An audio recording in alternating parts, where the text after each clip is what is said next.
너무 화가 나고 가슴이 아파 사연을 신청하게 되었습니다. 어느 날 회사에서 퇴근하고 집으로 돌아가려 하는데 앞을 가로막아선 여성 한 분이 저를 바라보면서 할 말이 있다는 듯 천천히 다가오더니 갑자기 제 손을 잡고 눈물을 쏟아내기 시작했어요. 저는 너무 놀라 누구시냐고 물어봤는데 저를 낳아준 친모라는 충격적인 말을 듣게 되었습니다. 너무 갑작스러웠던 상황이라 당황하긴 했었는데 30년 만에 나타난 엄마는 저에게 할 말이 있다며 조용한 곳에서 대화하길 원하고 있었어요.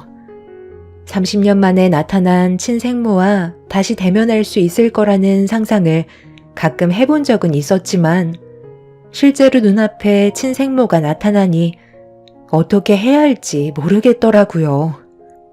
잘 지내고 있었니? 내가 너무 늦게 왔지?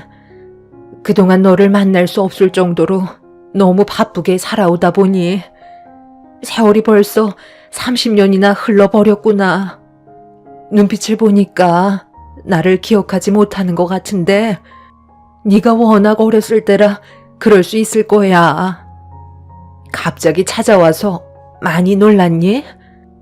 며칠 전부터 너희 회사 앞에서 퇴근하는 모습을 지켜보고 있었는데 그래도 잘 지내고 있는 모습을 보니 엄마도 조금은 안심이 되더구나. 그래도 너를 낳아준 엄마의 얼굴을 한 번은 보고 싶어 할 것 같기도 해서 고민 끝에 너 앞에 나타난 거야. 30년 만에 찾아온 엄마를 원망할 수도 있겠지만 그때는 사는 게 너무 힘들었고 우리 가족 모두가 굶어 죽을 수도 있었던 상황이었던 터라 너를 고아원에 두고 올 수밖에 없었어. 그때 6살 정도였던 너도 상처를 많이 받았겠지만 엄마도 너를 두고 오는 게 가슴이 찢어질 정도로 아팠는데 그때 단호하게 결정을 내리지 못했다면 우리는 이미 이 세상에 남아있지 못하는 존재가 되었을지도 몰라. 너를 사랑했기 때문에 내린 결정이었지만 나를 이해 못할 수도 있을 테고 원망도 많을 거야. 그런데 지금까지 살면서 단 한 번도 너를 잊은 적이 없었기 때문에 늦긴 했지만 힘들게 찾아다닌 결과 우리가 얼굴 마주할 수 있게 된 것 같다. 그만큼 엄마의 사랑은 변함이 없었다는 거야. 너를 낳아준 엄마가 어떻게 잊을 수 있겠어. 그만하세요. 그래서 용건이 뭔데요? 30년 만에 제 앞에 나타나신 이유가 있을 텐데 사는 게 많이 어려워지셨나요? 찾을 마음이 있으셨으면 진작에 오셨겠죠. 그동안 제가 어떻게 어디에서 살고 있는지 전부 다 파악하신 건 아니고요.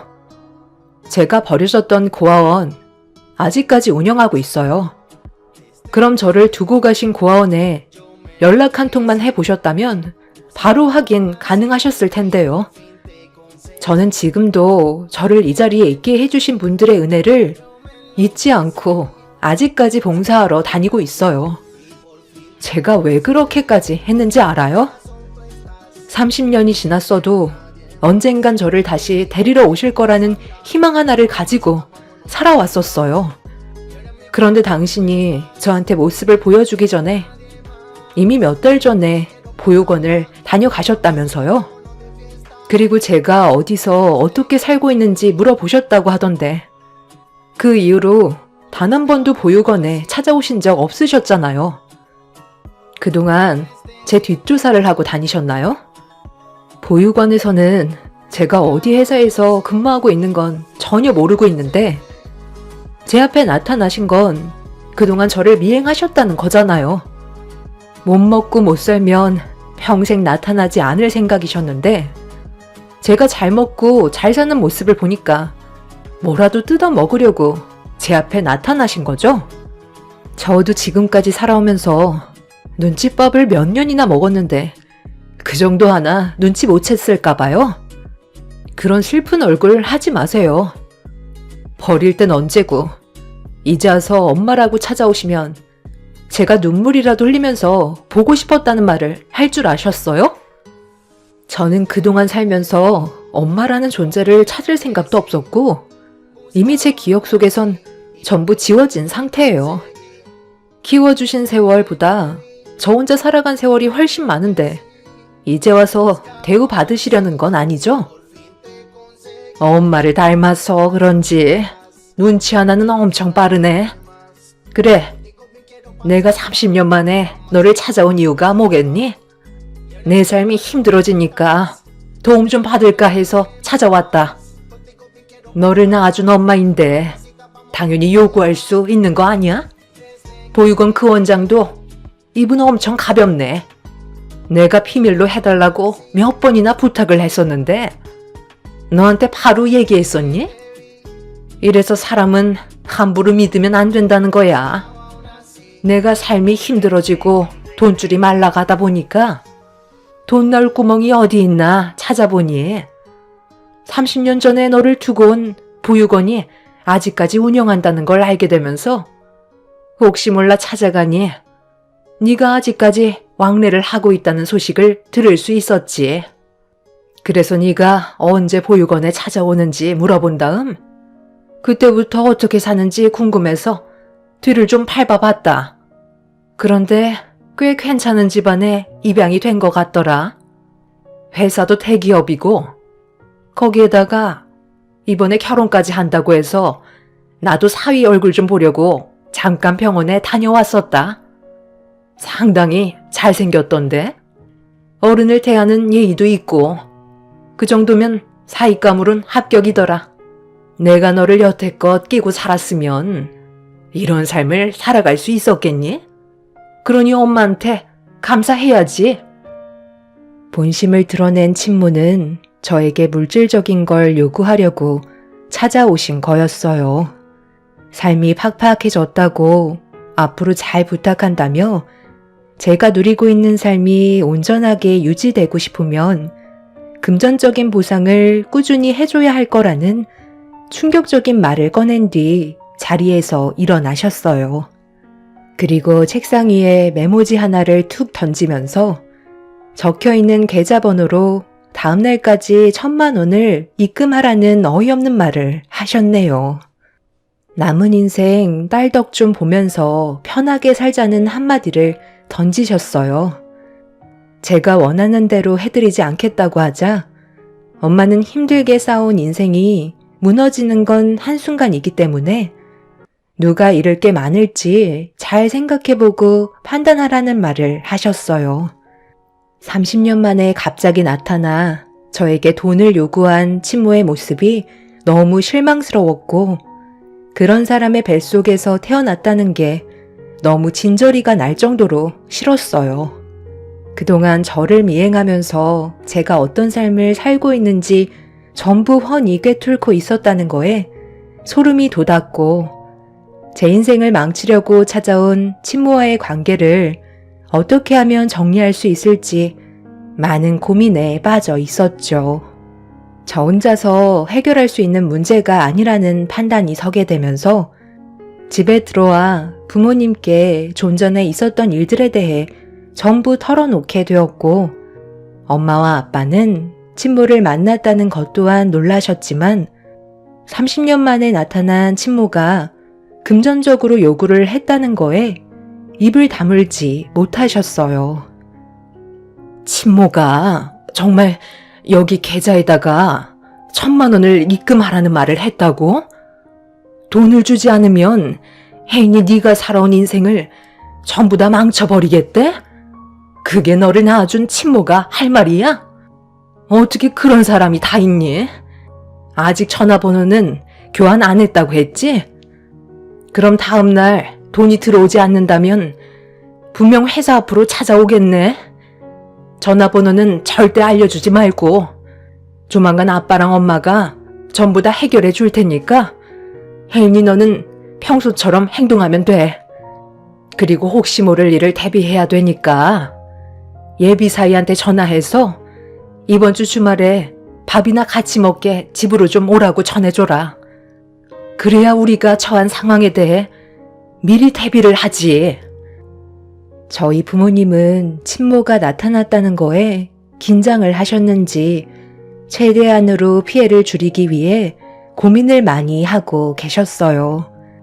부모님께선 숨기지 않고 솔직하게 모든 걸 얘기해줘서 고맙다며 저를 안아주셨죠. 자식은 부모의 곁에 머물러 있을 때 안정감을 느껴야 되는 게 당연한 건데 친모와 만났을 때의 저는 경계와 두려움이 엄습해 왔습니다. 제 인생에서 2번 다시 나타나지 않고 사라지길 간절히 바라고 있었어요. 저는 부모님께서 시키는 대로 다음날 친모한테 1,000만 원을 입금해주지 않았어요.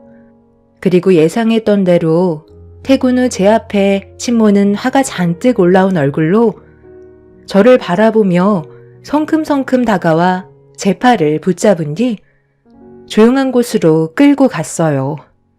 그리곤 30년 만에 나타난 친모는 제 뺨에 손을 올려붙이려는 신용을 하면서 왜 돈을 입금하지 않았냐고 화를 냈습니다. 내가 어제 뭐라고 그랬지? 인생 말아먹고 싶지 않으면 계좌에 1,000만 원 꽂아 넣으라고 하지 않았어?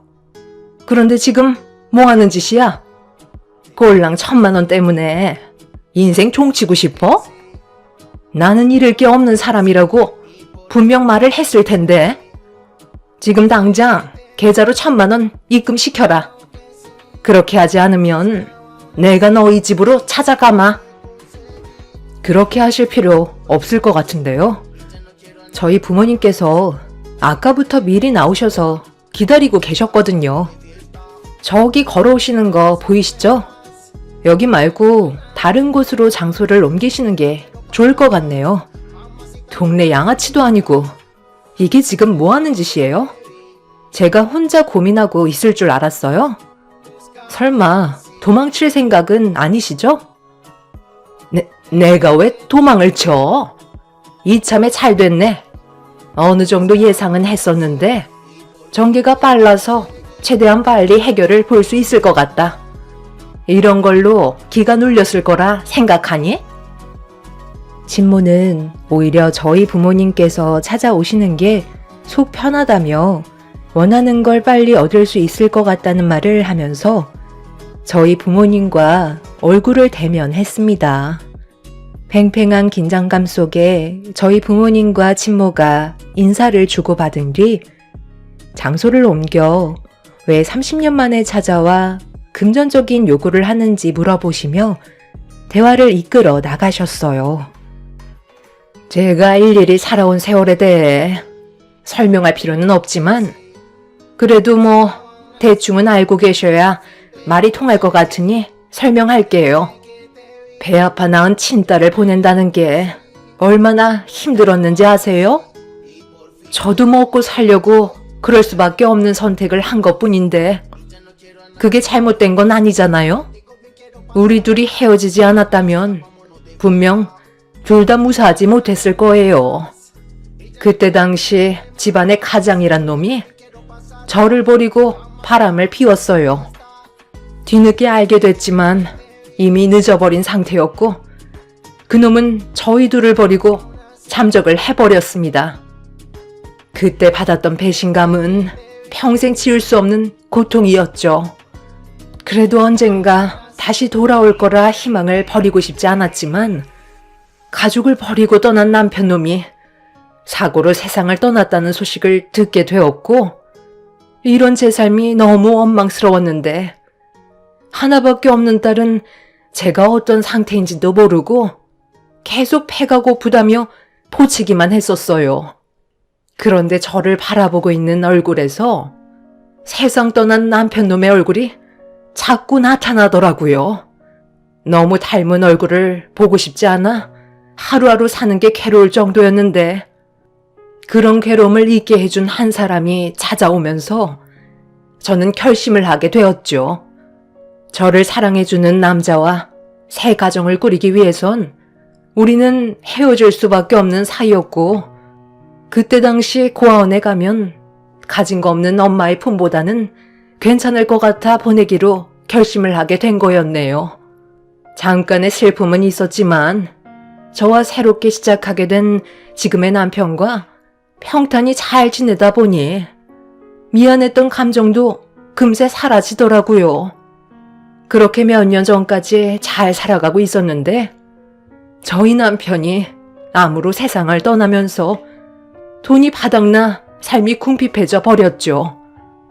그렇게 돈 나올 곳을 찾다가 제가 보육원에 버린 딸이 잘 살아있으면 경제적인 지원이 가능할 것 같다는 판단이 서게 되면서 찾아가게 된 거였고, 저보다 잘 살고 있는 모습들을 확인할 수 있었습니다. 솔직히 그쪽 분들은 돈 1,000만 원 우습게 쓸 정도로 형편이 좋잖아요. 그래서 세상 밖으로 나올 수 있게 만들어준 엄마한테 고마움의 표시로 금전적인 보상을 요구했던 건데 그게 그렇게 잘못된 거예요? 어떻게 침몰하는 사람이 자기 딸을 버린 것도 모자라 30년 만에 찾아와서 돈까지 요구할 수 있는 거죠? 거기에다가 당장 돈을 입금시키지 않으면 인생을 송두리째 망가뜨리겠다는 게 친모가 할 말이 맞는 거예요? 제가 봤을 때 그쪽의 처음 남편이 바람 피우고 도망친 것보다 그쪽이 혜인이를 보육원에 버리고 떠났다는 게 인간으로서 더 못할 짓이라고 생각되는데요. 그쪽도 다른 남자와 눈이 맞아서 자식을 버리고 떠나버린 거잖아요. 혜인이는 아빠한테 버림받고 엄마한테까지 버림받은 존재라고요. 그쪽이 돈을 달라고 요구하는 게 아니라 혜인이가 그쪽한테 대가를 받아야 될 입장이라고요. 결정권도 없었던 딸을 버리고 떠났으면 미안해서라도 30년 만에 만난 딸에게 간이며 쓸개며 오장육부 다 빼줘야 하는 게 당연한 거 아닌가요? 그런데 반대로 돈을 달라고요? 지금 보세요. 얼마나 잘 살고 있어요? 이게 다 누구 덕분인데요? 제가 이런 결정하지 않았다면 삶이 편했겠어요? 지금까지 시궁창 인생 살고 있었겠죠? 모든 건 제 뜻대로 움직였기 때문에 좋은 삶을 누릴 수 있게 된 건데 감사함의 표시로 1,000만 원 입금하라는 게 잘못된 거예요? 저희 입 아프게 이러지 말고 서로 좋게 해결합시다. 일단 1,000만 원 입금시켜주면 한동안 조용히 지낼 테니 제가 원하는 걸 들어주셨으면 좋겠는데요. 조만간 결혼식까지 올린다면서요. 혜인이의 과거를 굳이 설명해 줄 필요가 없을 테니 이런 상황을 전혀 모르고 있겠죠. 제가 한번 뒤집어 엎으면 둘의 결혼 순탄하게 진행할 수 있을까요? 끝까지 책임을 져야 부모인 거지. 돈 때문에 이제야 찾아온다면 누가 좋아하겠어요? 내 딸한테 가진 게 없는 사람일수록 두려운 게 없다는 말을 했었다면서요? 저희는 가진 게 많기 때문에 소중한 걸 잃지 않기 위해서 수단과 방법을 가리지 않고 그쪽을 막아설 겁니다. 제가 봤을 때 피해는 그쪽이 더 많이 볼 것 같은데요.